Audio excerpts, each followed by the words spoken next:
all of us who have struggled with weight and, or been on a weight loss journey, we're just looking for something to help keep us going and to get us motivated. And motivation is something that's really big for me. And I had kind of gotten stuck, and I had gained back a little bit of weight, and I had a hip injury that I was nursing, and I was a former runner and I couldn't run anymore. And so the things that were natural to me to keep exercising weren't available.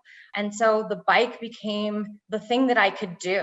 And it really changed my life. And I've lost a total of 90 pounds and just so happy to be where I am now, and couldn't have done it without Peloton.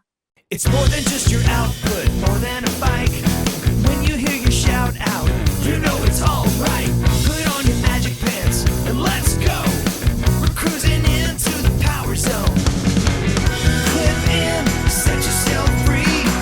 Come on and take a ride with me. You know what you need to know and what's it all about. Everything you need, it's on the Clip Out.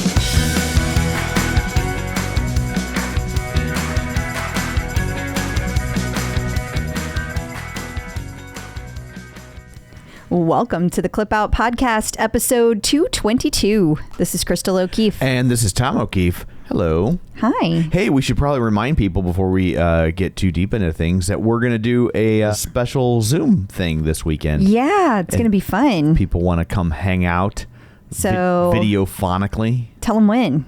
Saturday at 6 Central Eastern or Mountain. 7 p.m. Eastern, 5 p.m. Mountain, 4 p.m. Pacific. Okay. And I still need to put that link in the group. Yes. So be on the lookout for that. I'll try to post it on all the socials. Yeah, hopefully it'll be up by the time they hear this because there's a bit of a lag time. Yes, so. I hope so. But yeah, so come hang out. We're going to do that on Saturday. Those are always fun. Yeah, definitely. It's been a while. It has been a while. I'm looking forward to it. Awesome. So what, pray tell, do you have in store for people this week? We're going to talk about Peloton getting carjacked. Mean streets out there for a Peloton driver. You just never know what's going to happen.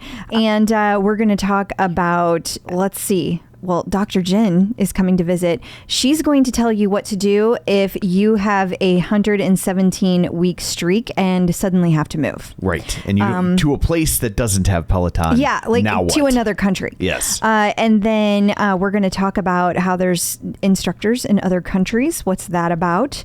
And then we also have a visit from Angelo. And Angelo is going to tell us about nutrition bars and if they're good for you. Yeah, you see so many that you're like, is that really nutritional? Yeah. Yeah. And we also have John Mills joining us to discuss the earnings call. Awesome. Lots to discuss. Well, before we get to all that, shameless plugs, don't forget we're available on Apple Podcasts, Spotify, Google Podcasts, iHeart. Wherever you find a podcast, you can find us. While you're there, be sure and follow us so you never miss an episode. Also, if you could leave us a review, that's always helpful. And we have a new review. Ooh. This is from Beatrice Loves TV. Oh, that's a fun, is that a leaderboard name or is that her iTunes name? I think it's both. Ooh, she's been on the show. That. What? Yeah, that was the lady that worked for Brooklyn Nine-Nine. Beatrice! Yeah. Oh, yes. She was, I was thinking, I don't know. Normally, I'm the one that forgets them. It's totally true. But since it's pop culture, it's really stuck with you. It's stuck in my head. And you know what? She spells it very uniquely. So I feel like if I had seen it, I would have known. Okay. So she says, I've been listening to the Clip Out with Crystal and Tom for about a year now, and I can't wait to listen every Friday morning. Equal parts fun and informative. This podcast is my source for anything Peloton related, especially for anything that I missed during the week. They recently celebrated 200 episodes, and I look forward to listening for many, many more to come. So thank you. Oh, thank you. Oh, nice. And also we have a Facebook page, facebook.com/theclipout. While you're there, like the page, join the group. The group is where you will get your link for the Zoom call. So if you want to come hang out and interact and talk to other listeners, it's always a good time. And that's where you'll find all of that sort of stuff. You can also watch these episodes on YouTube at youtube.com/theclipout. And I know every week we throw a lot of links and pictures and stories at you. And if you don't want to have to troll through, well, don't troll, but if you don't want to have to scroll through a page of the group looking for those things, you can get them in one weekly digest emailed directly to you if you sign up for our newsletter at theclipout.com. Super easy. So there's all that. Let's dig in, shall we? We shall. Peloton in the news. The Tread is back. Not the Tread Plus, but the Tread will soon be on sale again. Hooray. August 30th. So it's going to be in America, Canada, and the UK. And then it's going to be going on sale for the first time in Germany. Things we don't know. Will it be on sale in Alaska and Hawaii?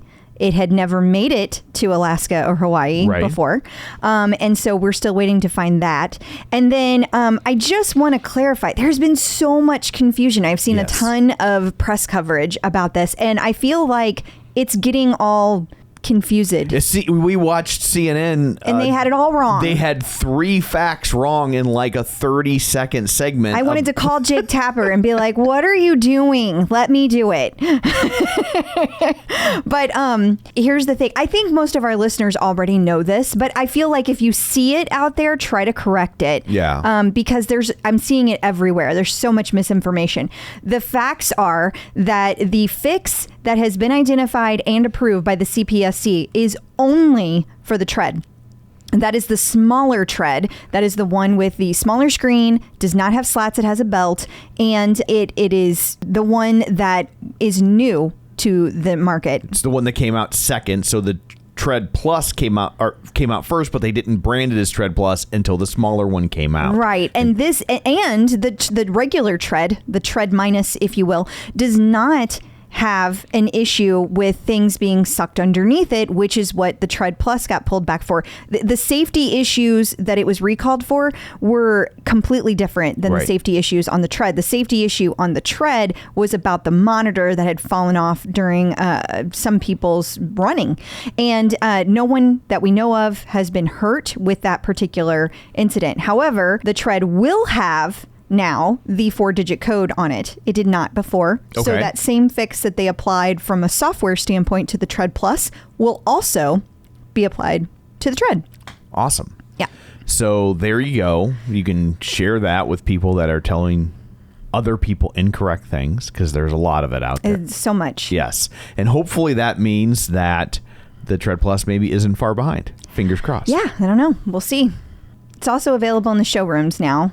The Tread is, so you can go see it. And then there was a Peloton van jacking. So which, now that I say it, sounds a little dirty. you know, the thing is that it's really unclear if the Peloton car was carjacked or not. Like, there was an armed carjacking, and the suspect left in a black van with Peloton on the side. What I'm not clear about is if the Peloton van was actually carjacked. Like, we don't really know. Like, we know the suspect left in that van, but we don't know if there was another vehicle that was involved. Okay. And so I just want to clarify that. And we should say we're recording this on Wednesday. The earliest you will hear this is Friday. So there will obviously be an update between when we recorded and when you hear it. So don't scream at your podcast delivery device thinking we don't know what we're talking about, especially after we just made fun of CNN for getting things wrong. Yeah. It's like, this is all the information we have at the time of recording. Yeah, and a couple of other things I just want to point out. There are a couple little details that we do know. No injuries were reported, so at this time we believe that no one was hurt. The other thing that we know is that this happened in Fairfax, Virginia, and my understanding is from somebody who lives there, they pointed out that there is actually like a whole fleet of Peloton vehicles parked right near here. And so their theory is something else happened, and then they were just grabbed looking to a van. get away. Yeah. They didn't target a Peloton van to like steal a bunch of Pelotons. But it's all theory. Right. We don't know that. And other people have jumped to the conclusion that it must mean that they were trying to get bikes and treadmills and such. And so we don't know the answers yet. But we will be on the lookout. And I would think that would be kind of pointless, wouldn't it? Like I would think.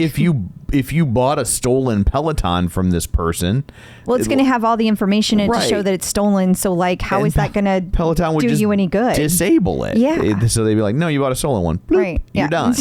So Yeah, exactly. It's a bad plan. It is. So you could steal an Echelon van, but good luck selling those. They would just abandon the van on the side of the street. You're like, never mind. I'm embarrassed now. Oh. Whoops. Whoops-a-doodle. Well, it's Echelon's own fault for making them look so much the same.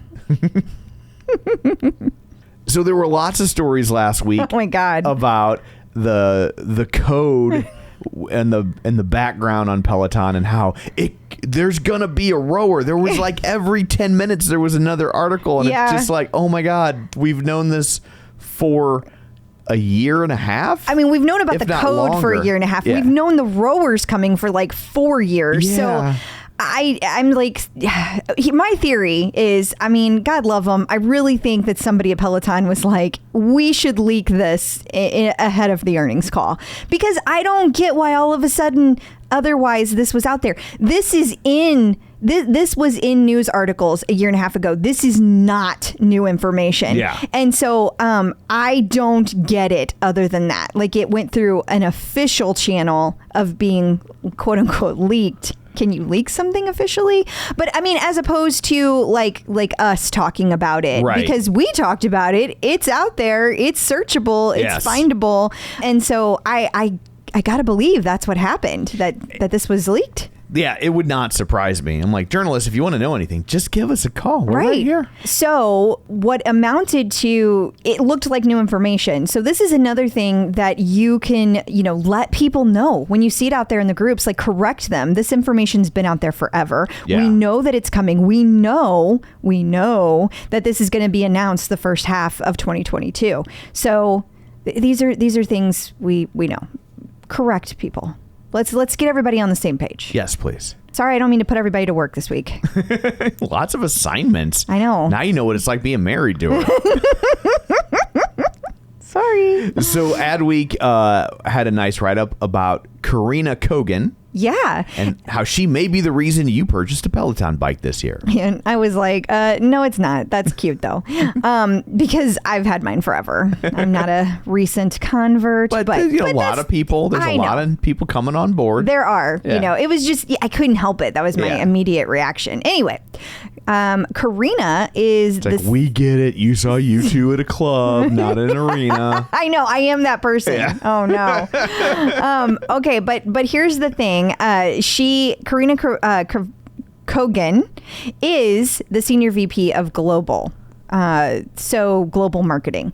Karina reports to Dara. Okay. So this is the first time we've seen any kind of focus on the global, but it's interesting because one of our listeners, Mike Kyle, keeps saying like global. It's like, so the industry is not paying attention. The global growth is where it's at, and I think he's right. I think that we'll get into this when we talk to John about the earnings call and about analysts in general, but they just do not seem to be paying attention to the global growth that Peloton is doing. Point being, when you go over here and you look at what Karina's doing, there's all these companies, and I think it's interesting that Adweek chooses now to focus on all these countries that Peloton is growing into. At any rate, this article is not about any of that. This article is about Karina and her career and how it has changed over time. And there's some really good advice in there. And I say that especially for women in the workforce. There's some good things in here about people who were mentors to her and shaped her career. Spoiler alert, her parents. But also some tips that she has about time management, which I think might be easier at Peloton than it is at other corporations. At any rate, there's some really good little details in here about her life. I thought it was a really good article. Run, lift, and live with John Mills. So joining us today via the magic of ZoomTube to dig into the earnings call, and there's a lot on this one to dig into. It's John Mills from Run, Lift, and Live. Hey, John, how's it going? Going on. Hey. Woo. Well, today has been a wild ride. Am I right? Yes. Okay. Yes. All kinds of stuff. Okay. Well, let me just do a quick rundown of the timeline that occurred from about 3 o'clock on. 3 o'clock on, the earnings report PDF went out, and the stock market dropped from like 116 to 114. And actually, that was at close. And then it dropped even more. It went down to as low as I saw. It was $98 per share. But then Peloton was ready. They knew this was going to be a thing. And so they then announced, we're going to do a big price drop on the original bike. $400 per bike is yours. And if you purchase it in the last 30 days, we're automatically issuing a refund. Boom.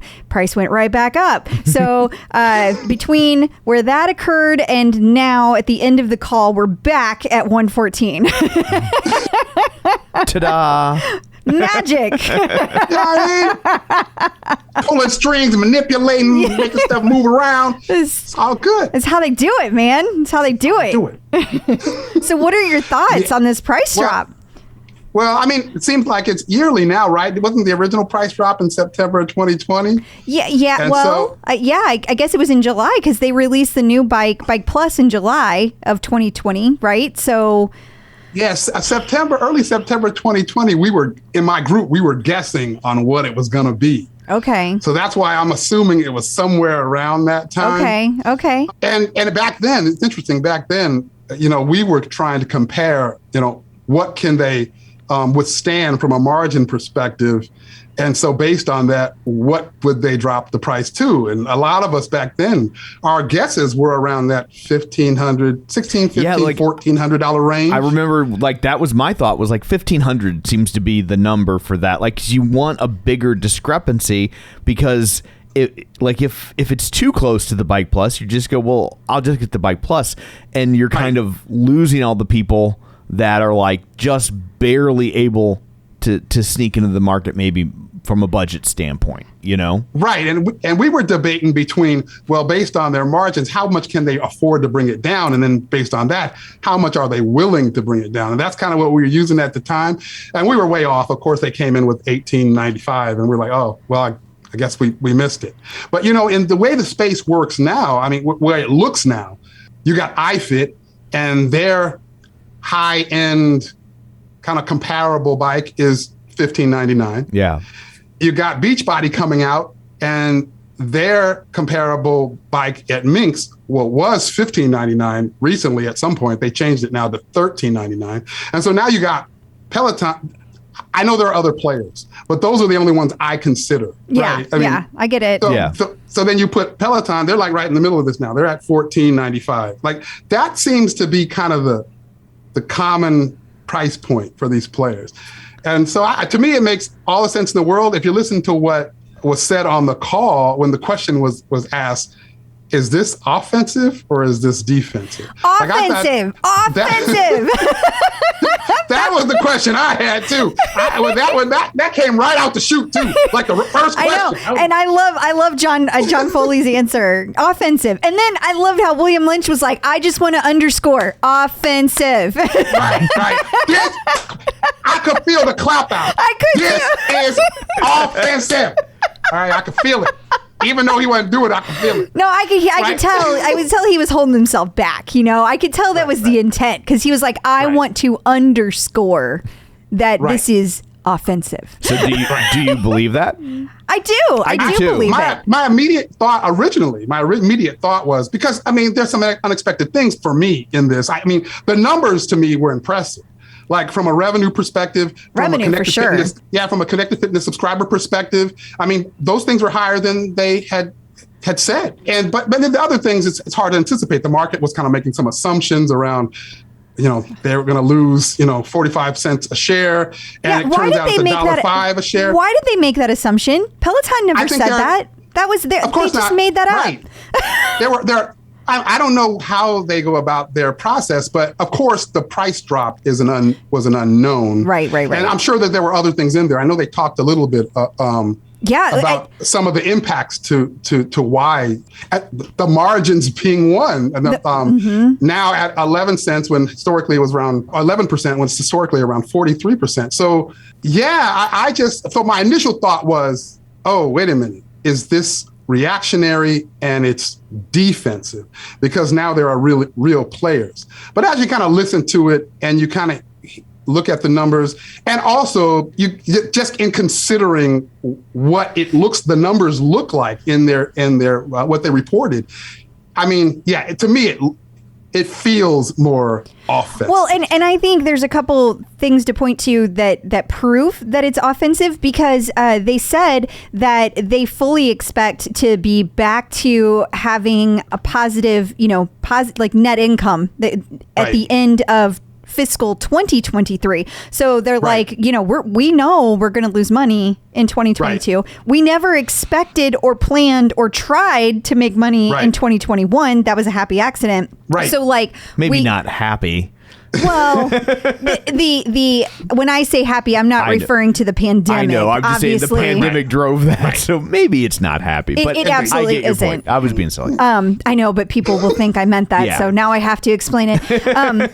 But I think that was just, it happened. No one expected that. And so now they're like, we're going to lay this out sequentially. And now we expect to be making money again in 2023, right back on where we thought we were going to be. And that's with all of the huge expenses that they've had with adding in all this extra money, putting money back in for marketing, buying land, real estate, the pop, all this stuff. The recall. Yeah. And now that was a surprise. Yes. That was a surprise today that more treads had been sent back than expected. I was like, really? And they never said the number. And nobody asked that question. What the hell? I had to put the red check on my predictions on that one. That one hurt me. I know, it hurt me too. It surprises all of us. Yeah, it does. It does surprise me. It's because so many people are so fervent about it. And are we talking Tread or Tread Plus? I want to know if we're talking Tread or Tread Plus, because I think that number might have been skewed more heavily for the Tread, not the Tread Plus. And the reason I say that is because it was about that monitor falling off. That's a very different thing than what was happening with the Tread Plus, and people had it longer. I also wonder if the pandemic has hurt people economically, and I wonder if there were some people that just used it as an opportunity to get out of a payment. There's probably like a billion different reasons why, it's not just one thing, but I think that's a good point, Tom. I mean, I know it's a very different situation, but I know with the pandemic, we had, a lot of shows where I work move dates. And so once a show moves a date, you can get a refund for any reason. Like, it's not like we have a way to know why but I mean, there were lots of people that I know that they were refunding their tickets. It didn't have anything to do with the date moving. A lot of people said that about their treads. They were like, well, I'm just going to go ahead and send it back because I wasn't sure that I really wanted it anyway. And now that I've got this opportunity, I'm sending it back. So, and you can always rebuy it. Yeah. I get the market freak out a little bit, though, because of that element of it. The analyst kind of making a prediction that around, earnings per share, which didn't pan out to be. You look at R&D, which to me, it makes sense that R&D would be much higher now with all these new products that are about. But R&D much higher than it has been in the past, around 11%. He's normally around 5%, with marketing being so much higher than it has in the past. I think that you put all those things into a pot. I think it kind of lends to the case that someone may try to write about, they're spending a lot of money now because they got to buy people in now. They got to spend more to get people to come in. This isn't the same This isn't the same kind of appeal as it was before. They're kind of losing appeal. It can, you could sell that case now. You could. So I get the movement. Right? You could write that article. I don't think it's accurate. I think it's not accurate. I think the lower price is a way it's going to draw even more people in. I think Peloton is aspirational, and this is a way to bring people in that couldn't afford that original bike when it first they're came going out. nuts Absolutely. over on the app page, the Peloton app digital page. They're going nuts over there. They're like, they're like, this was my number. That's the I'm tipping in. point. Yeah. And the pressure. Think about the pressure. Yeah. This could. I mean, like I said, you're right now. You're right with everybody now. Mm-hmm. Yeah. The pressure. The other this thing gonna is put on. it's watching all the people that already have a bike bitching about it. Yeah, and that has already begun. I saw it. Yeah, Yeah, like, that's I bought a full. bike 3 years ago. That's recent. I'm like, really? Because if I Every bought a time. phone and they brought a new Right. one out and mine got lowered, I wasn't like, now give me my money back. Nobody, like, That happen every time. Yeah, nobody refunded you on your iPhone 6. No. Dial it down. And I don't understand that because now the people who bought 31 days ago, yes, I get that. Absolutely. I mean, you got to draw that line somewhere. My guess is Right. if you call and make a stink, they'll probably let you. They're just not going to image it that way. Right. And you know who? I mean, you know who should really be mad are those people that bought a used bike for $1,600. Yeah. Well, that's what I was thinking. I was thinking that I was like, man, now they just like cut the bottom out of the used market. Yeah. There is no point in buying a used bike anymore. So like if you haven't sold it this year and you were planning on selling it, Congratulations, you own 2 bikes. Yeah, you do. And I wonder. Go ahead. Oh, I'm sorry. I just wonder if this will now encourage people to do the buyback program that had been holding off. Yeah, I could see that. I don't know because it didn't change the price of the Bike Plus, so I don't know. Yeah, if you didn't already do it, there's probably. I wonder if they'll lower the buyback price. So far, no. Yeah. So far, nothing has changed on that, and I hope it doesn't. But this is perfect timing, and I mean, obviously, they did that on purpose. It's right in time for the holiday season. They are like, we're prepared. We are prepared from we have all of our ducks in a row. We have supply ready to go. We have components. We've been talking to our suppliers. We are good. So as long as they can stop those vans full of Pelotons and getting carjacked. Oh, quick update on that. So the article was posted today. We talked about it in the earlier segment. So I'll just say that they did not find the person, but everyone is safe. It was a female driver who was she was carjacked at gunpoint. Yep. And she's fine. They took the van, and no one has reported what was in the van, and they have not found the van. So we will continue to give updates, but thank goodness that the driver was okay. Absolutely. That's scary stuff. So it is It's crazy. I wonder if, back to the price drop, I wonder if you can maybe even see this as the Bike Plus is so successful, they can almost use that to subsidize the cost of the regular bike more than they originally thought, and that's what could drive this price drop, right? People are willing to, people on the higher end, that sounds snotty, but on the more expensive, they're willing to pay the money for the fancier bike, and so that enables us to lower this price even more to get more bikes into the hands of people that are having difficulty reaching that price point, that the $1,800 price. Maybe, but they were like really clear that we got to lower our guidance for Q1 2022, and we're taking that. And so from that perspective, I don't know if that's the case. It's almost as if they're just kind of saying, that's something we're going to eat because we know it's going to build more people to come into our subscription base. So I'm not sure if that's it or not. But I hear you. I hear you too. They made it sound like that the cost of making the original bike had just dropped so much. That's how they were able to do it. That was the first time. And that's because they now have all these things in place for being able to have these massive amounts of production. So it finally got to that economy of scale that they could drop it. That's what they claimed. That doesn't mean that you're not right, but that's what they said. Yeah. The other thing I thought was interesting is how they talked about these digital subscribers through the employee programs, and they were very reluctant to talk about like hard numbers, but they were also very clearly very happy with the early results, like way above what they expected, like phenomenal is what I was hearing. It's not very often an HR department gets to announce something cool and trendy. That's true. You know what I mean? That's very true. Yeah. That this is a pretty trendy thing of like, hey, we're throwing a Peloton subscription at you. Like, that's probably the coolest thing your HR department has ever done. Normally, it's like there's ice cream in the break room. Yeah, I like ice cream. I mean, I like ice cream too, but it's Peloton. not as good as Peloton. I mean, I guess they probably need the Peloton subscription because of all the ice cream that they've been putting in the break room. That's the problem. We need Pelotons now. Yeah. I thought so. Ultimately, I went in going, "Oh snap!" And then by the end of the whole thing, like it tends to happen every earnings call. I'm going, like this is going to work out. Okay, they got it. They got it. They know what they're doing. Okay. You know what's interesting to me though? There's like a graphic in the report. I didn't see it. That shows categories and the number of classes taken and their growth year over year. And running is one of the only categories that decreased. You know, I keep saying that to people. Nobody's taking these classes. Yeah. Like people are like, oh, I want more of this and I want more of that. And I'm like, you guys got to get on the damn treadmill. Yeah. I guess it's going to decrease if a bunch of people sent their tread back. Well, and that's true. That's true, Tom. But also they have so many boot camps and they have so many walks. Well, boot camps should be included in the runs, but the walks aren't. So walk plus run isn't included and all that other stuff isn't included. So that does not shock me. It really doesn't. I see less and less people. Mm-hmm. Yeah. Right. Strength is like the highest kind of growing category. And I had noticed over the last, year or so that, boot camps are all over the place, but running classes had started to decrease. At least that's what it felt like. It is definitely the case. And so when I saw that metric, my initial thought was, oh, wait a minute. Does that have anything to do with the tread recalls?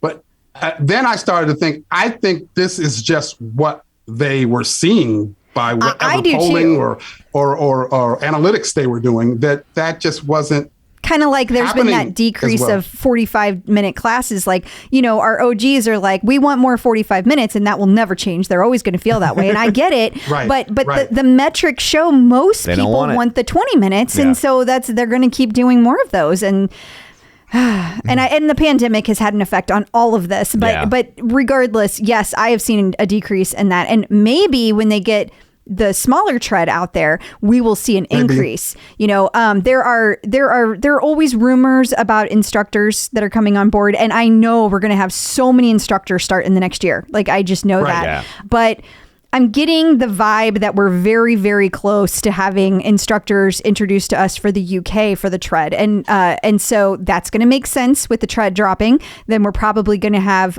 Germany not long after that. So I think that what my hope is we're going to start seeing more running classes because of that. I hope so too. And me, I got all these joint issues. So I tend to like the shorter running classes as well. Yet there wasn't as many out there. And definitely not as many live recently. But I was wondering whether or not this was going to be a thing where the new tread comes out, but we still see a lot of boot camps because that's just what people want. Or will we start seeing more running classes? I guess we'll see. We will. So one thing that really stood out to me was one of the analysts asked John, he said, can you tell us what these new product lines are that you touched on, like when they're happening, what it's going to be? And John was like, I want to tell you so many things, but I can't, but I'm really, really excited about all these things in our R&D. And then he said, but I will say that as Jill pointed out earlier, we have a few SKUs. We don't have a ton of them and we're not going to. So that's clue number one. And he also said some of these we've been working on for years. Hello, rower.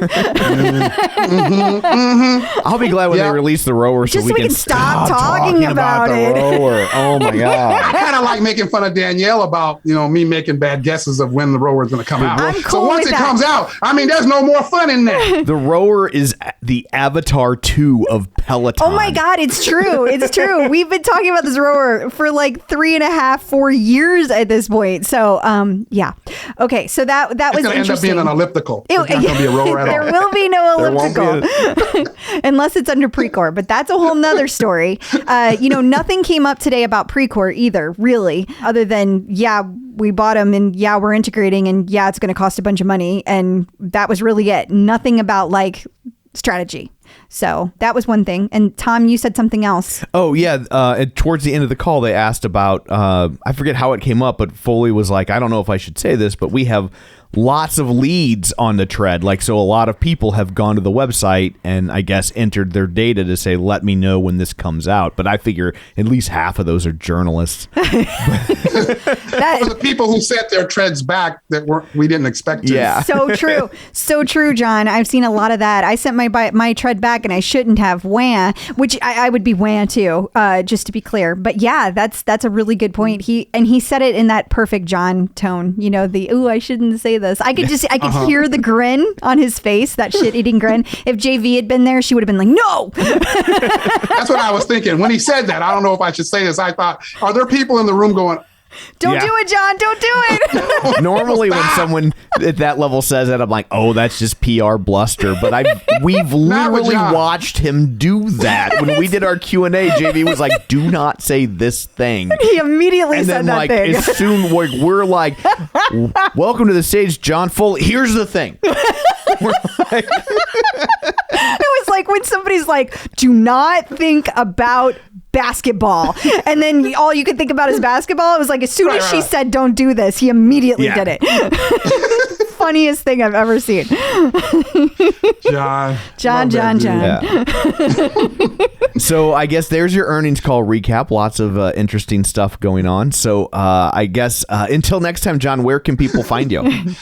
They can find me on Facebook in my Run, Lift, and Live group or page. They can find me on Instagram, Run, Lift, and Live, or at runliftandlive.com. Awesome. Thank you. Thank you.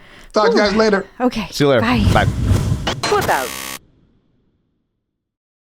Have you ever wanted to learn how to box or kickbox from real fighters? How about if you want to get your kids involved in a fitness journey with you while teaching them a valuable skill? Or maybe you just want to punch something. That's okay too. Well, Fight Camp can help you with all these things. It brings boxing and kickboxing gym right to your home with full body workouts that you'll actually look forward to, and a freestanding punching bag that can take your hardest hits. And don't worry about your skill level. It's made for beginners or experienced boxers and everyone in between. It comes with all the gear you need to box at home. So you get your punching bag, your boxing gloves, your quick hand wraps, and their unique punch tracking sensors that challenge you to hit the minimum amount of punches each round. And it's great for kids. Fight Camp is one of the only home workouts that are safe for kids to do because there are no heavy weights, no spinning wheels, and as soon as most people get their Fight Camp bag, the kids are always the first to want to punch it. You can learn from 6 highly qualified trainers, all with real fight experiences, ranging from a pro MMA fighter and mother of 2 to a kickboxing champion. You can pay for your Fight Camp over 24 months for less than the cost of a boxing gym and get it right away. Plus, Fight Camp offers free shipping with a 30-day money-back guarantee. Just go to joinfightcamp.com/clip. To get free shipping on Fight Camp, go to joinfightcamp.com/clip. joinfightcamp.com/clip. Getting the psychological edge with Dr. Jenn. So joining us once again is Dr. Jenn Mann, licensed marriage, family, and child therapist and sports psychology consultant. You may know her from VH1's Couples Therapy with Dr. Jenn or VH1's Family Therapy with Dr. Jenn. She also has a long-running radio show, The Dr. Jenn Show, and she's written 4 best-selling books, including The Relationship Fix, Dr. Jenn's 6-Step Guide to Improving Communication, Connection, and Intimacy. Ladies and gentlemen, and all points in between, it's Dr. Jenn. Hello. Hi. Hello. So good to have you back. We have more questions for you from the community. Okay, well, I'm gonna put you on the spot for this one. I didn't give you any kind of prep for this. This one was emailed to me, which I always find interesting when people take the time to email me. They say, this is from Marie, and she says she's been completely obsessed with her Peloton for the past 2 years, going strong on her 117-week streak, has not missed a single blue dot day. She recently found out that they're going to be relocating to Switzerland for 18 months in a few months. And she had never been a regular exercise person before Peloton, but that's changed everything. She's excited about the opportunity, but she has to leave the bike behind, and it's creating a yes. No. Oh my God, this is terrible.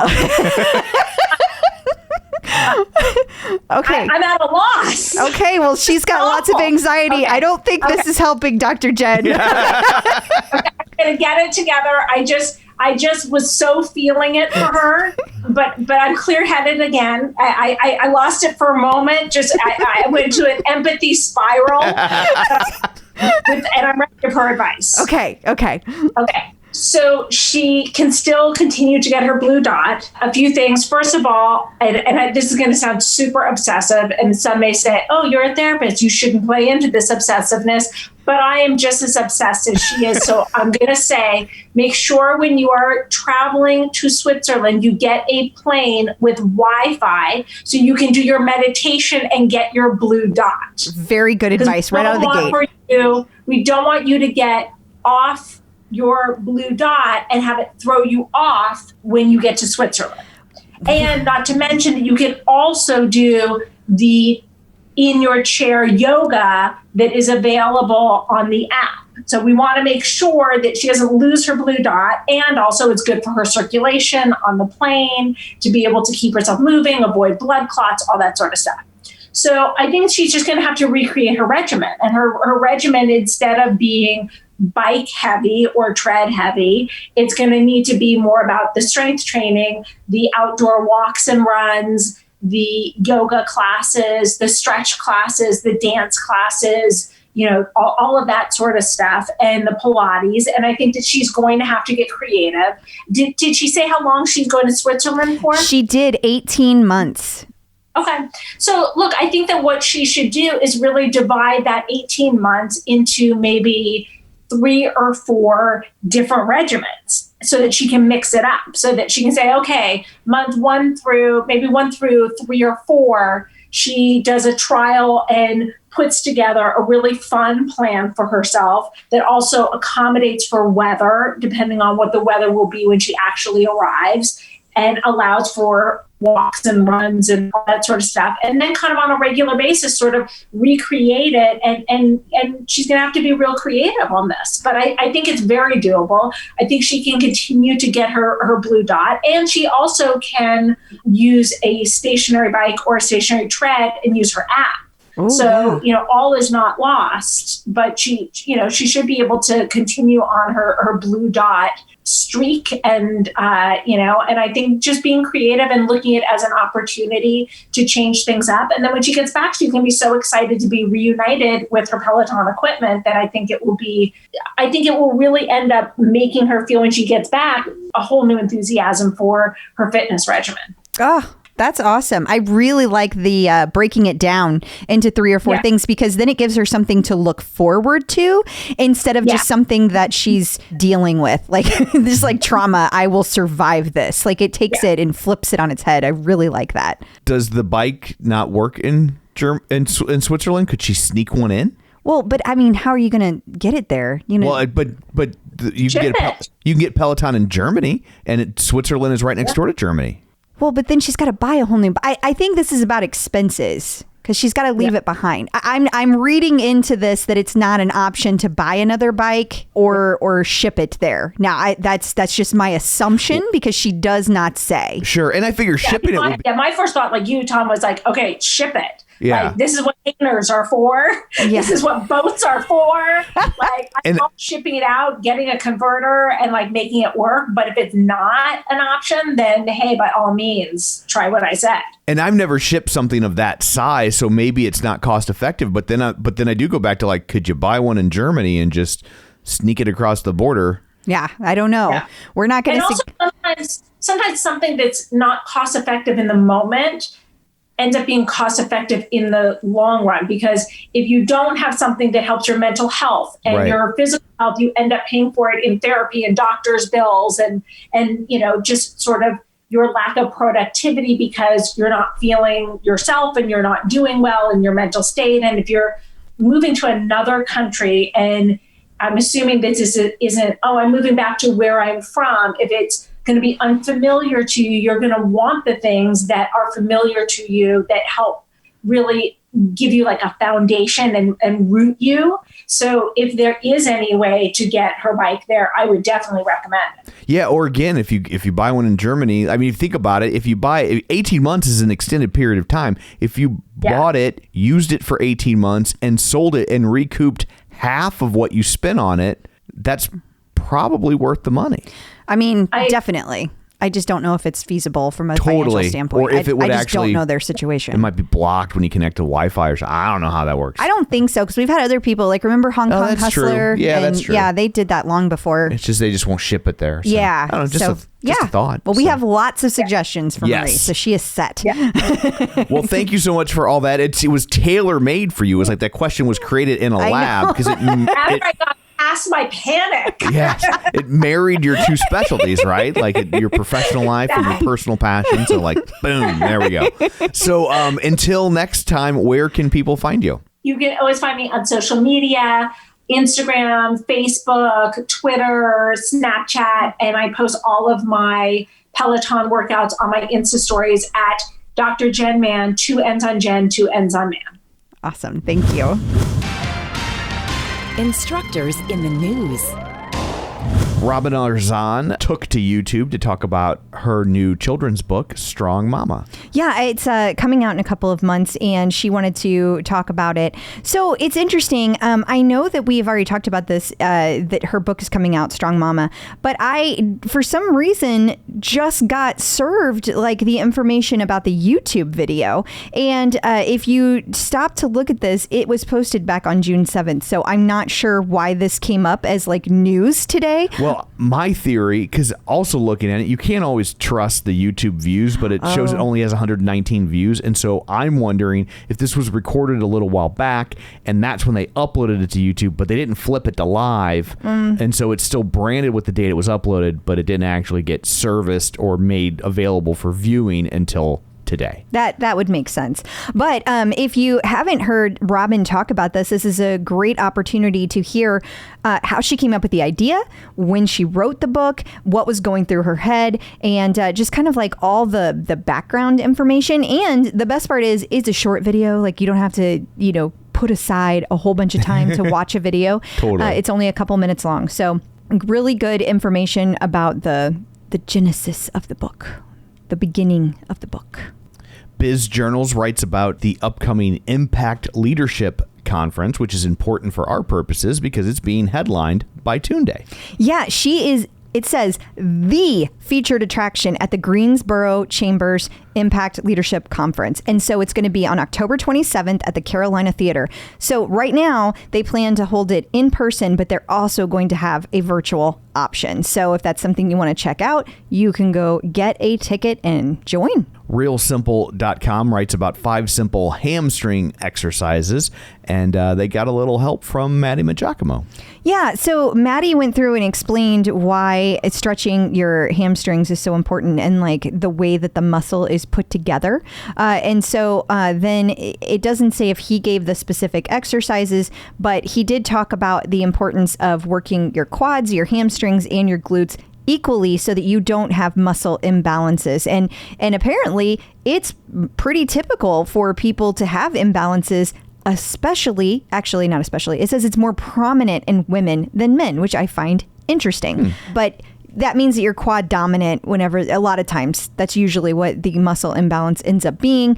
And that can cause knee pain and strain. So you want to make sure you got 360 on all of the muscles in your legs, especially with all the running and the biking that we do in the Peloton community. Super important. Well, this is exciting. Alex Toussaint is in Greece. I'm dying to know whether he's going to play Kaneki or Danny Zuko. I didn't even know he could sing, so I'm really looking forward to this. Yeah, no. What? No, the country. Well, I mean, I guess you could do Grease in any country. No. I think it translates to a beloved musical. Greece, the country. Oh. There you go. Well, that explains why I'm seeing the ocean in this picture. Yeah. I just thought it was a California high school. Maybe it was. No? Okay. No. And he is specifically in Santorini. It looks beautiful there. So we need to add that to the old bucket list. But the Santorini, the Sublime song. It's all about music with him. No. The interesting thing about this is, at first I thought it was just a vacation, but I've noticed that other instructors have been other places, and maybe they are all on vacation. I don't want to get everybody all excited about nothing, but I can't help but wonder when I see locations such as Greece And I see Olivia over in Ireland. I can't help but wonder if we have some more classes that are coming to us, like those. Oh, like scenic rides and scenic rides and runs. Ooh, interesting. Yeah, I can't help but wonder if that's what's going on. I think that's a conspiracy theory that unites rather than divides. We need more of those. We sure do. Either way, have fun in Greece, Alex.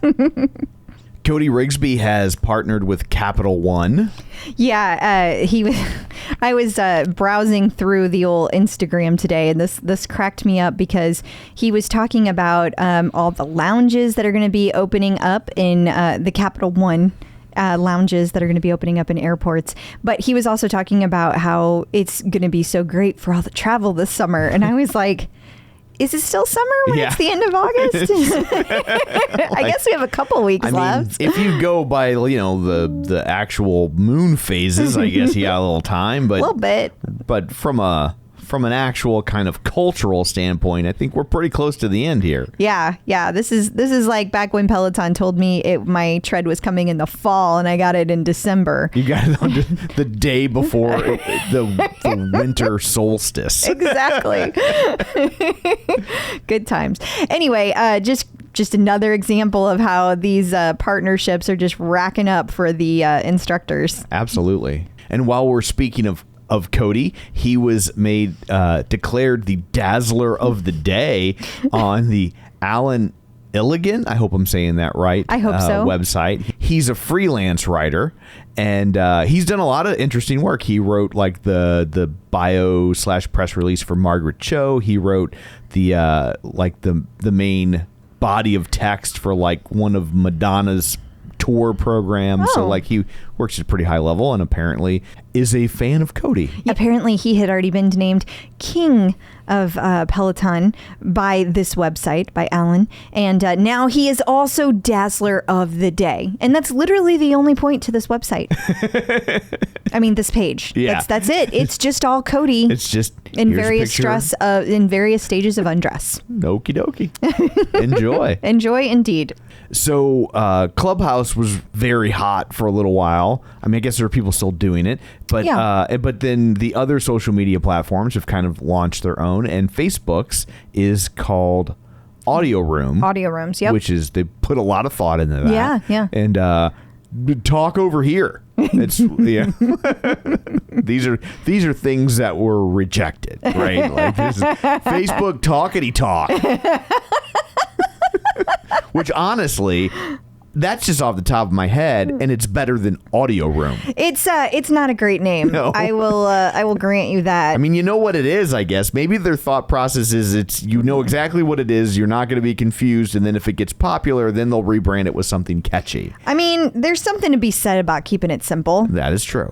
So, but Allie Love has been using the holy hell out of it lately. Yeah, it's like daily. It's kind of interesting. I feel like maybe she has some kind of partnership with Facebook. It makes you wonder. Because, I mean, no one else is using it. And I don't mean like it's bad or anything like that. I'm not talking it down. I just see literally no one else using it. Yeah, this might be a way to kind of help it hit critical mass as they go around to certain people that already have followings and say. And we know how huge Allie Love is. Mm-hmm. And like, there's 37 people going and 21 interested. That seems low to me. Totally, like, yeah, real low. Yeah, no throwing no shade at her. No, that's my whole point. Yeah, it's more we're throwing shade at Audio Room. Yeah, and actually, it's just more of I think this is just like you said, getting off the floor. It's not even like really throwing shade. It's just I think it speaks to how new it is when somebody like Allie Love only has 37 people going. But if you want your chance to interact with Allie Love. Like, here's your time to shine, because there's not a lot of people vying for her attention just yet over there. And that was kind of the whole reason I brought it up, is I thought it might be something interesting for people to hear about that they didn't already know, and they wouldn't have known, to find her there. So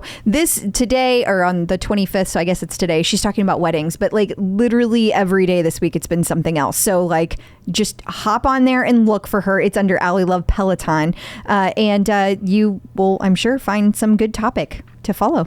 Sonos is working on a new campaign called Wild Tracks, which is like they're narrating. Okay, so what it is it's a series of Spotify playlists, but it's all set to be this like fun outdoor adventure companion. The idea being that people want to travel this year, that they're taking advantage of it. They also have this new speaker that's an outdoor speaker called Roam. And so this is like in the thought process being you can take your outdoor speaker with you and you can listen to these fun playlists while you're exploring the outdoors. Okay. And so they have them set for like all these different areas. And the whole reason we're bringing this up to you is that Emma Lovewell was chosen to do one of them. And you might remember we talked a few weeks ago that she is also partnering with Sonos. So she was chosen to go to create a playlist for the Glacier National Park. And you can find this Spotify playlist. I mean, it will be in our newsletter. In our newsletter when Tom sends it out this week, because he will. Ooh, that's a lot of pressure. I've been on a roll. You have. It was more just like positive thinking, Tom. Okay. But I went through and I was kind of like checking out like who was on this like playlist. And so there's bands you will have heard of. There's Weezer, Elton John, Rufus Du Sol, and M83. But there's also quite a bit that I've never heard of. Now, I know that like I am not young anymore, so these might just be indie bands or like bands that are big that I just haven't heard of yet. Totally. Go ahead. No, I was gonna say it only gets worse the older you get. Yeah, because there's stuff on here like Poolside, Local Natives, Future Islands. Like these sounds like band names that are like made up for a TV show to me. They do. Also, they I don't know if this is on purpose, but they're all naturey, so like or outdoorsy. That so I didn't know. Yeah. But some of them aren't. Like I forgot to mention Arcade Fire. They're on there. I know who they are, right. And they're on there. But fire is an element, and you could But some of these have nothing to do. It would melt a glacier. Come on, Emma. What are you doing? I don't think that was what she was trying to do here. Think it through. So I thought this was a cool idea, though, that Sonos was doing. And I like seeing the different ways that they find that these vendors find to like partner with the instructors. Yeah, it's nice to see them do something creative. Exactly.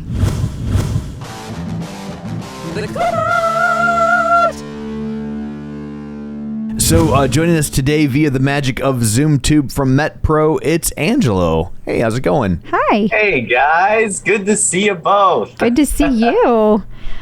We have a question for you from the Clip Out community. This one comes from Deborah Anzalone.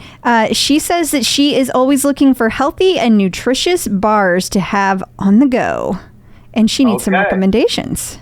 So when we're working with our clients, we have some specific recommendation when it comes to bars. So I will give an example. It'll be the only bar I'll mention today, like the RX bar. That was really popular for a while, and a lot of people still use them.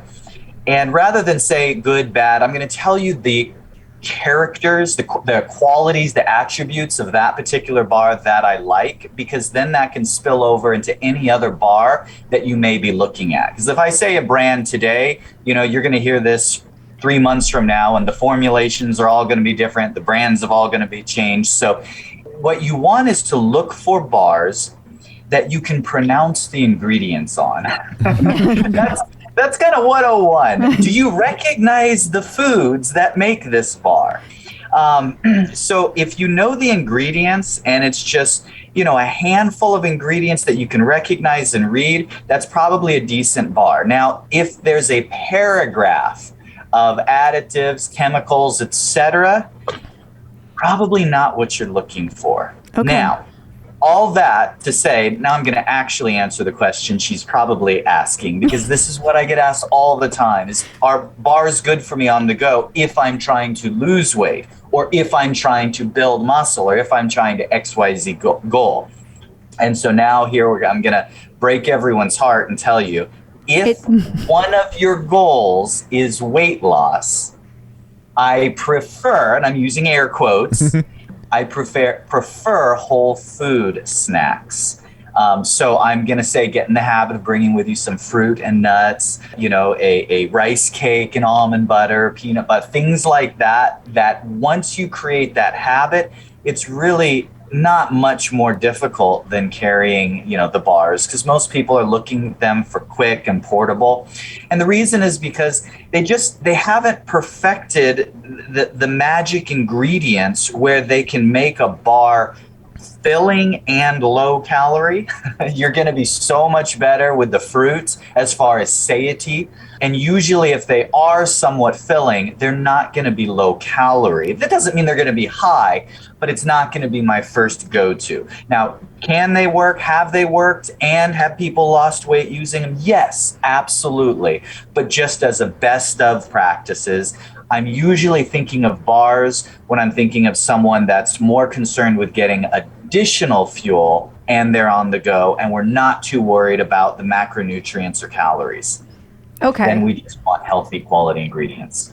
Okay. Okay, so let's attack it from a different direction. Instead of what should you be looking for in your bar, what shouldn't you be looking for in a bar? Is there like a red flag, short of it just saying Reese's on it? Is there or Snickers? Right. But is there an ingredient or two that's a major red flag on one of these bars where you're like, they might have imaged it as a health bar, but not really? Sugar. Okay. That's a good one to start with. Sugar. Now, sugar or added sugar? I thought he just had a pet name for me. Aww. I was like, aw, thanks, hon. I always call you Sugar, Tom, right? because you think people should avoid it. Too much truth coming out today. I had a client once, and I told them, now I want you to go look at the back of this bar that they just got. They got one of those, oatmeal bars, like, oh, this is healthy, this is great. And I said, now look at the back of that bar, now look at the back of the Snickers bar. And the difference was the oatmeal bar had 4 grams less sugar. That was the difference. It's basically a candy bar, and there's a ton of them out there. And when you bite into it, this is sugar. This is straight sugar. Because if you enjoy it, you shouldn't be eating it.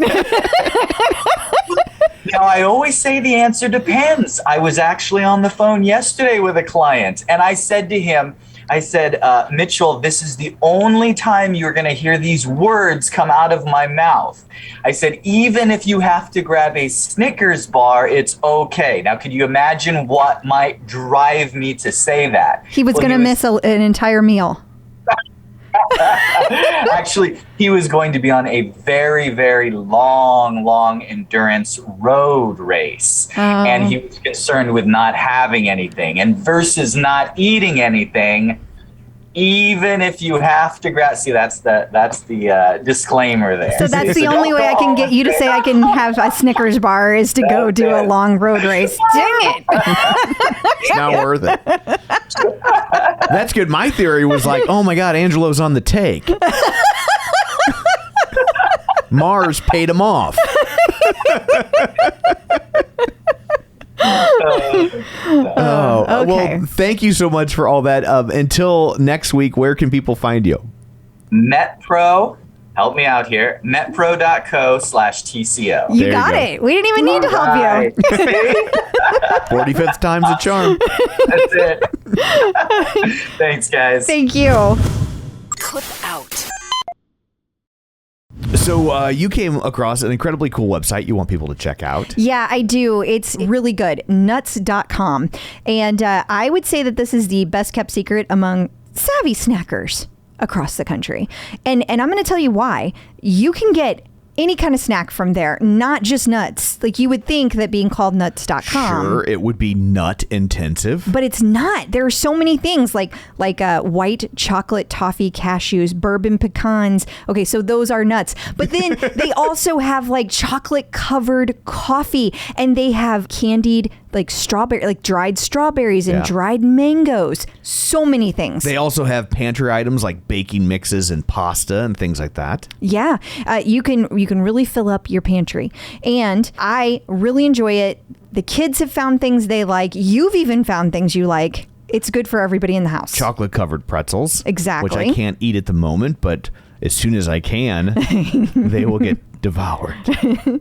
So this is the simple and convenient way to have nutritious, delicious, healthy nuts, dried fruit, flours, grains, and so many other high-quality foods delivered straight to your door. Over 4,000 products to choose from. Delicious, healthy kid family snacks like dried strawberries and custom trail mix. Easy to navigate website with great photos of the products.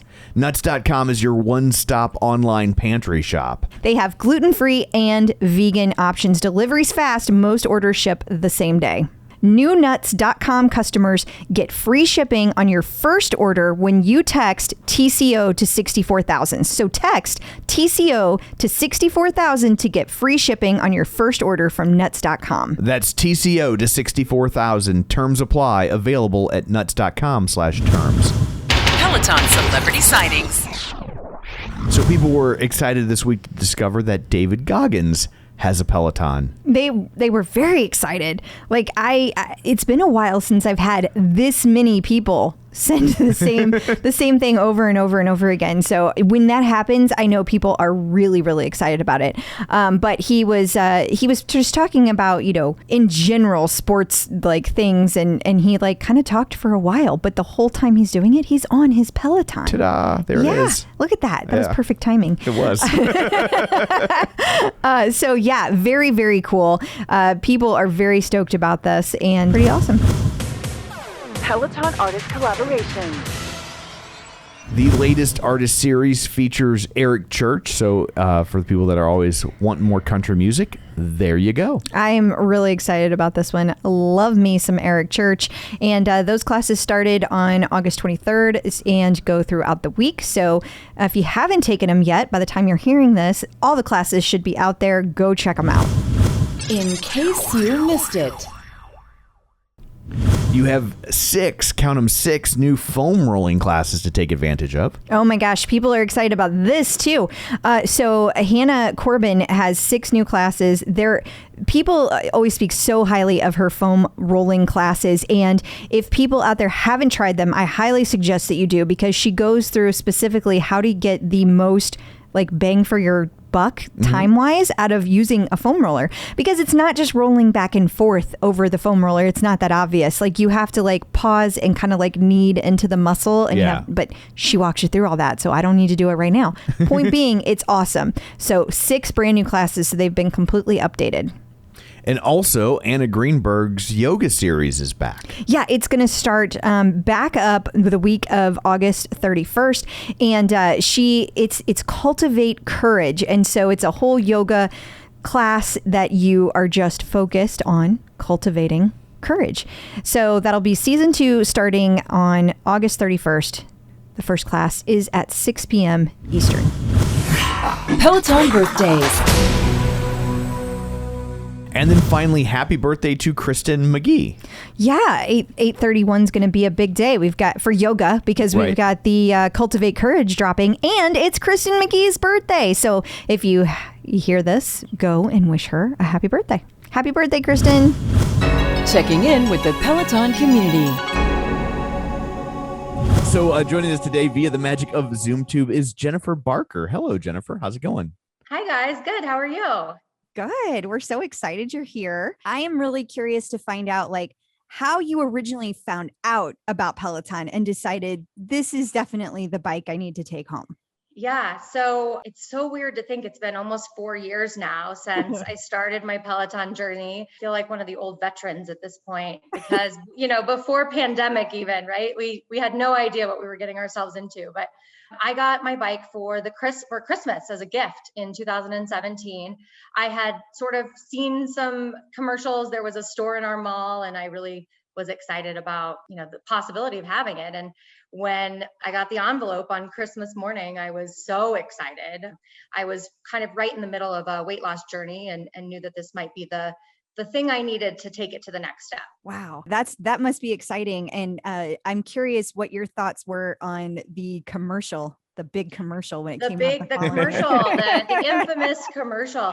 Well, it's funny because, that was my story. I was, my husband gave me a bike for Christmas, and I was so happy to get it. And I think that's what, a lot of people made fun of, gosh, her husband must have thought she was fat. And I think that's actually not the story.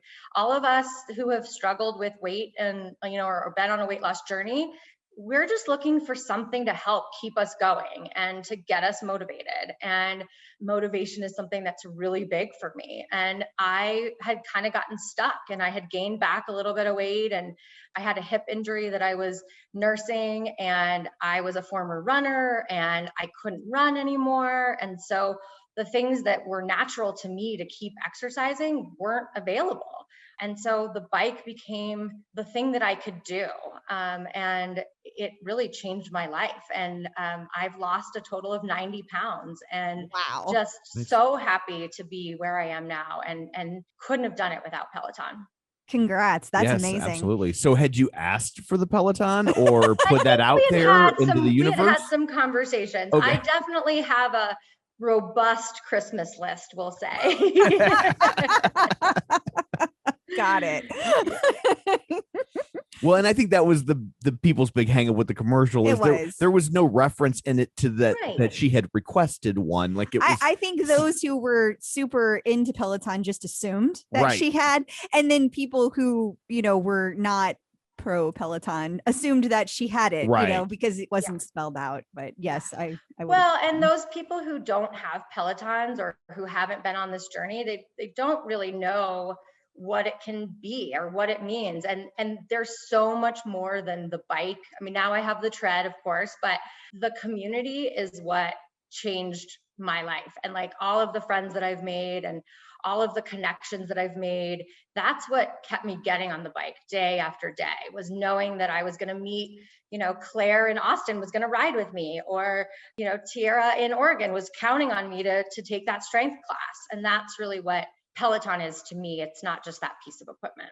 Yeah. And you said that you used to be a runner. So like, take us through a little bit of your journey at a high level, like from a time standpoint.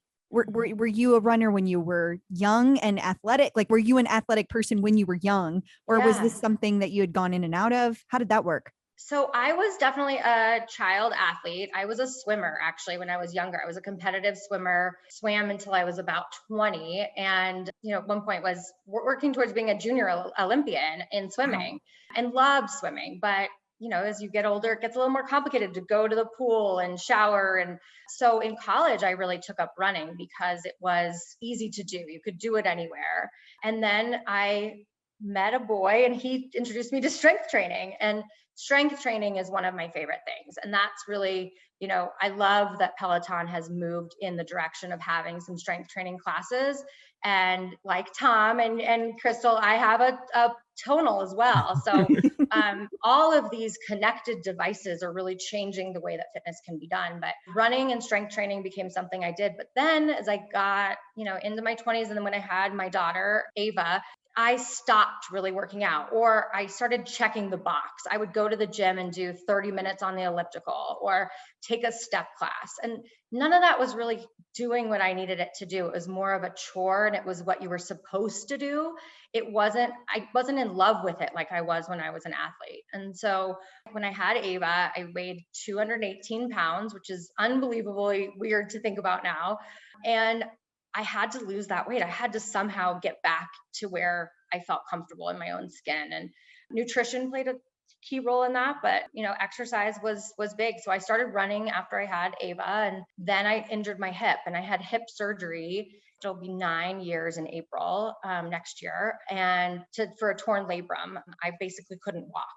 And then in 2017, right before I got my Peloton, I had a doctor tell me that if I wanted to continue to exercise in any way, I was going to have a hip replacement. And I was 39. I wasn't going to have a hip replacement at 39. And so I said, that's not going to be my story. And so I tried a cortisone injection and started Pelotoning. And here I am, 4 years later, no hip pain. I've lost the rest of the weight. Now I'm back down and under 130, and just so happy, and don't see a hip replacement anytime in my near future. So I'm thankful to Peloton for saving me that really transformative surgery that would have kind of ended my athletic career. Well, and I guess it must have really worked, because you said you couldn't run because of your hip issues. And now you mentioned you also have a Tread. So I'm assuming you got past that. I actually run now, which I'm never going to be a marathoner. I am training for my very first Spartan, which I'm very excited about, but that really came because of, some of the communities I'm involved in. And I saw others doing these really cool things. And I thought, well, if they can do that, I can do that. So I started walking, and then I started jogging and, doing a few interval runs, and I can probably run 6 miles if I really, really wanted to, but I'm never going to be a long distance runner again. It's just not in my cards, but I do like the option, and cross training is just so good for your body. Boy, isn't it? It really is. So was that kind of nerve-wracking the first time you were like, I'm going to try running again? Yeah. Yes. And definitely, wake up the next morning and I was a little sore, and my hip was like, what are you doing? And so I've had to learn to take rest and not run through pain. If I do that, I will injure myself. And I think that's an important lesson for everyone out there. There's so many classes and there's so many things to do, and there's always somebody wants you to join them on something. And there's a lot of FOMO in the Peloton world. So True story. Yeah. As we get older, we have to take care of ourselves just a little bit more. Well, on that note, though, I would like to talk about your group, Miles, Muscles, and Motivation, because you guys are always doing group things. So you're adding more for people to do together, which, don't get me wrong, it's a wonderful Why thing. would you do that? Yes, I oftentimes wonder, like this morning, there was a group that did, I think it was the Spice Girls run, and I didn't have it. It wasn't in my week to do a run this morning. And I felt bad not being there with everybody. But, FOMO is a real thing. And we, as adults, have it probably even worse than kids. And I just had to say, guys, I can't do this. If I do this, I won't be able to, do the rest of the things I need to get done this week. So saying no is a really hard thing. But the group is awesome. Definitely something for everyone there. We do runs, we do cycling stacks, we do circuit training stacks. So we do a lot of strength training. Like I mentioned earlier, strength training has been something I've leaned on since my early 20s. And it is what transformed my body from, the skinny fat, like where I lost all the weight, but really what made my body look different was the strength training. It's amazing how strength training can change your body, and it just makes you feel so much better in a different way than cardio does. Because don't get me wrong, I love, especially riding the bike, you get like this endorphin rush off of it. Well, I do. Tom hates cardio, but I do. And but I love the strength training because I feel like it has a completely different effect from improving your esteem, your self-esteem, and how you feel and the energy you have. One is you get stronger and you can lift heavier weights, or you can do more reps. And you start to see your body transform. And that's really what strength training just gives you. That, I don't know, it makes me feel like a badass in a lot of ways. Yep. Yep. I agree. So tell us about Miles, Muscles, and Motivation. What inspired it, and what exactly is it? Yeah. So 2 months ago, we were all starting to come out of the pandemic, and it just sort of hit me that I was riding when I was on quarantine, right? I was riding 2, 3, 4 hours a day because I could. I was working from home, and if I had 20 minutes, I would jump on the bike, or I would do a 2-hour stack, on the weekends. And I realized that we were all going to start to go away from our bikes. We were going to go away from the things that we had gotten so used to. And people were starting to run, and they were starting to sign up for races. And I wanted a place where we could celebrate all things fitness and continue to feel motivated. I was scared coming out of the pandemic. I'm in the best shape of my life. Well, what does that mean when I start business travel again? What does that mean when I'm not at my bike 5, days a week? And I wanted a place where we could continue to have a conversation around mindset. And that's where the motivation piece comes in. I post a morning motivation every day. It's usually, a cheesy quote, but I really break it down. And I'm super vulnerable about my own journey and how there are days that are hard. It's hard to get out of bed some days. It's hard. There's a lot of mental health issues out there. I've suffered from depression and anxiety throughout the pandemic. And so I want people to have a safe place where they can share really whatever they need to share. Keep it in a fitness, activated mindset, but we talk about nutrition. I have 2 nutritionists who are moderators. So they'll post recipes and tips, and it's a place where anybody who is looking for weight loss help, or they want to, run a beast of a Spartan race, they can have that opportunity too. So a little bit of everything for people, just to keep them going as we move into this next phase of who knows what post-pandemic life is going to look like. I just hope it's really post-pandemic. Yeah. Oh, me too. I have moments where I'm like, no, please, like we're not going the other way. I know. Yeah. But I really like that you mentioned the fear of it, because that's real. There's people that it comes easily to get up and have the discipline to do things, or just do the same things over and over again. It's not difficult, but as life gets hectic, it is hard to balance everything. It's hard to always choose, well, the healthy thing. I mean, there's all these other things you could be doing.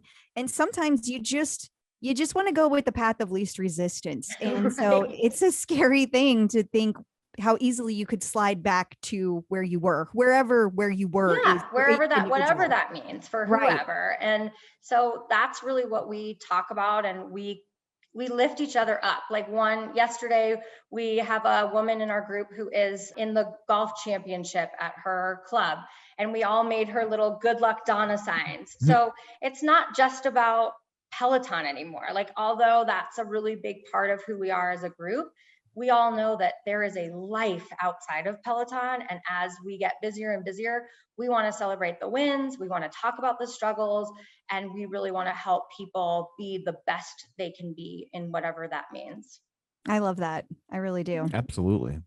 And you guys have had quite a bit of growth. It's only been around for a couple of months, right? Yeah, I sort of started it and kept it to myself for a few days because I was scared. I mean, I was fearful, like, oh my God, am I going to really put myself out there like this? I had been an admin in a number of other groups, and I just didn't know, like, I never had my own group that I was going to start and run. And will people even like this? And we, in the 2 months that we have been around, we are now at almost 3,500 members. So wow, something is working, and we're catching on really fast. And I think my transformation has been a big part of that. I share it pretty openly of, I was in a bad place once upon a time, and I talk a lot about the struggles that I've had along the way, and I'm willing to share pretty much everything about me and my life so that people feel that they can connect and they can be vulnerable too. That's awesome.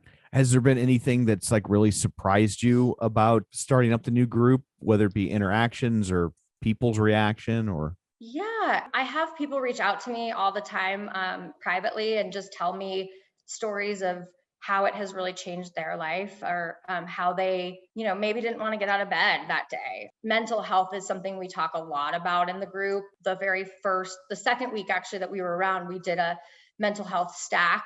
We did with Kendall's rides that she did around mental health, and had a really open conversation about, there are post-pandemic, people are suffering. People were suffering from mental health during the pandemic. Mental health is something that we have got to, as a country, continue to talk about. And I've had people reach out and say, like, I was in a really dark place. And because of your post this morning, I decided that I was at least going to get on the bike for 10 minutes. And when somebody says that you stopped them from maybe having some suicidal thoughts or whatever that might be, it's really impactful. I've cried a lot in the last 2 months, just knowing that I am, in fact, making a difference. That's been a big part of my whole life, is changing the world, impacting people. I've worked in nonprofit development my whole career, and to be able to actually impact people through my personal story, not just by raising money, has been really transformational for my own personal well-being as well. That's awesome.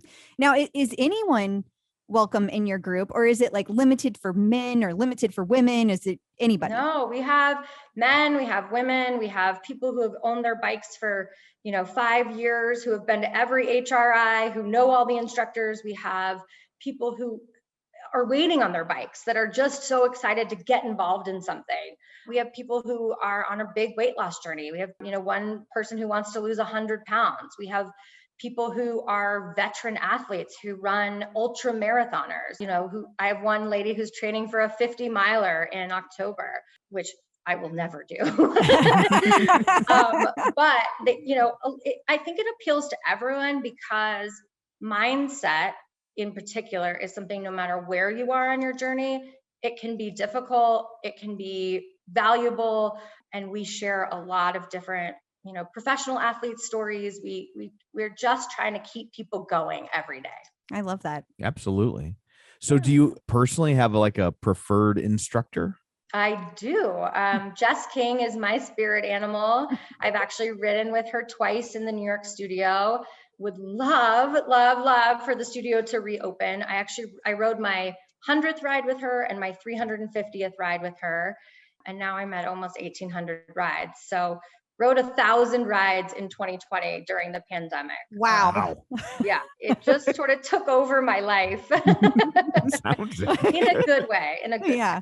Well, I mean, there was so little going on. Yeah. Instead of going out to dinner, I was on the bike. So yeah, and it does so much for you, for anybody. I mean, the mental side of it, to keep working out, whenever even if you don't think that it will. So all those times you were working out, that's just keeping you in a better mood. It's keeping you happy. More endorphins, that we weren't getting that interaction with people, but I could get on the bike with 10 of my closest Peloton friends and still feel like we were at happy hour together, just in a different way. And I love that. I love the connections I've made. And we actually, the very first week of Miles, Muscles, and Motivation, we had a meetup in Austin. A bunch of us flew into Austin and all met. There were, I think, 12 of us. And we have meetups planned all over the country, which is so exciting now that people are vaccinated, they're feeling good, they're ready to travel. We're meeting in Seattle in September. We're meeting in the Bay Area in August. We're meeting in Nashville in October. We actually have 35 MMM members doing the Spartan in Nashville. I feel like my community that was virtual is becoming my real community. And I'm just so blessed to have all of them in my life. Gosh, that's nice. Yeah. And it seems like that is also a frequent story in Peloton, right? It absolutely is. It's just people on Facebook. And the next thing you know, you're flying across the country to meet them. Yeah. It's weird. People are always wait, how do you know these people? And I'm like, well, I met them through Facebook. And they're like, and you went and saw them? So yes, I did. I know I'm a weirdo, but there are people who they're my best, truly my best friends now. And I would, if they called me and said, I need you, I'd jump on a plane to California tomorrow. So I feel very strongly that is the thing that separates Peloton from so many other exercise regimes I've ever done before, is the love, the connection, the real camaraderie that the bike brings. Yeah. And it's absolutely, as you said earlier, a whole different separate motivator to get you on the bike or the tread or whatever when you're not feeling it, because you don't want to let people down. You don't want to, if you said you're going to be there, you got to be there. You got to be there. And I've always looked for accountability partners in real life, to go to say 24-hour fitness or whatever. And it was always hard to find that real life person who was willing to show up at 4:30 in the morning every day. There are millions of people all over the country who are willing to show up and help you and get you on that bike or on that tread or in that strength class. Or we have a big group doing the Spice Girls yoga tonight. So, there's something for everyone, and there's somebody out there that you can connect with, be friends with, and count on, which I really think is the best part of what we do. Yeah. I mean, even if you have somebody that wants to be your accountability partner, you still your schedules have to match. Yeah. That's tough. And so thanks to the internet, you can cast that net a lot wider to find, things that fit together. Yeah. And time zones and, it's just so many different things that make it work. It doesn't matter what fitness level you're at, you're all there together. And it's just it's a cool thing. It absolutely is. And what is your leaderboard name and how'd you come up with it?